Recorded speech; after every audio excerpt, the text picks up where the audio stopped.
10 अगस्त चमोली की नीति घाटी तमक नाला में अचानक ऐसा जल प्रवाह आया कि देखते देखते 40 मीटर लंबा वैली ब्रिज सैलाब में समा गया। लेकिन सबसे बड़ा सवाल अब यही है कि तमक नाला में आखिर इतना पानी आया कहां से? क्या यह सिर्फ भारी बारिश थी? क्या ऊपरी इलाके में बादल फटा था या फिर ग्लेशियर और किसी प्राकृतिक जल स्रोत की भूमिका थी? अब सरकार ने इसी सवाल का जवाब तलाशने के लिए देश के 7 बड़े वैज्ञानिक संस्थानों को जांच में उतार दिया है। 15 दिन में रिपोर्ट आएगी और तब पता चलेगा कि तमक नाला में वो तबाही आखिर कैसे, क्यों और किन हालात में आई। तमक नाला की तबाही का खुलेगा राज।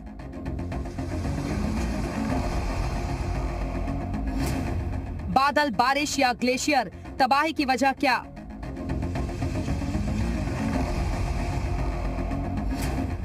पंद्रह दिन में खुलेगा तमक का रहस्य।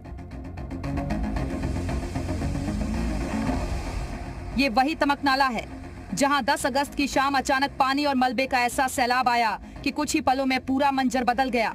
भारी जल प्रवाह के साथ पत्थर, मिट्टी और मलबा नीचे आया और 123 BRTF द्वारा बनाया गया बैली ब्रिज देखते ही देखते बह गया।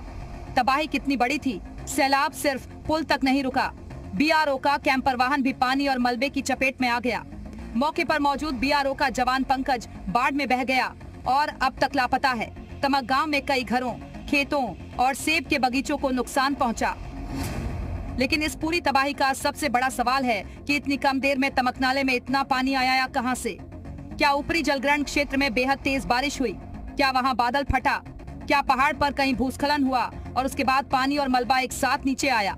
या फिर किसी ग्लेशियर, हिमक क्षेत्र अथवा प्राकृतिक जलस्रोत से अचानक पानी बढ़ा?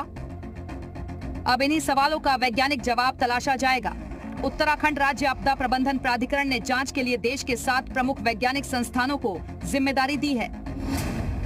वाडिया हिमालयी भूविज्ञान संस्थान, राष्ट्रीय सुदूर संवेदन केंद्र यानी NRSC, भारतीय सुदूर संवेदन संस्थान यानी IIRS, उत्तराखंड अंतरिक्ष उपयोग केंद्र, भारतीय भूवैज्ञानिक सर्वेक्षण, भारत मौसम विज्ञान विभाग और राष्ट्रीय जल विज्ञान संस्थान। यानी तमकनाला की तबाही की जांच भूविज्ञान से लेकर मौसम, पानी और सैटेलाइट तस्वीरों तक हर स्तर पर होगी।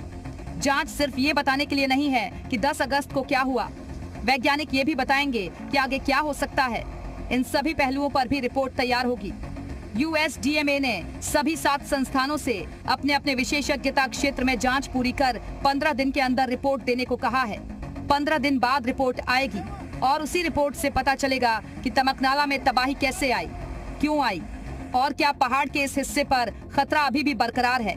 देहरादून से सुरेंद्र डसीला जी, मीडिया।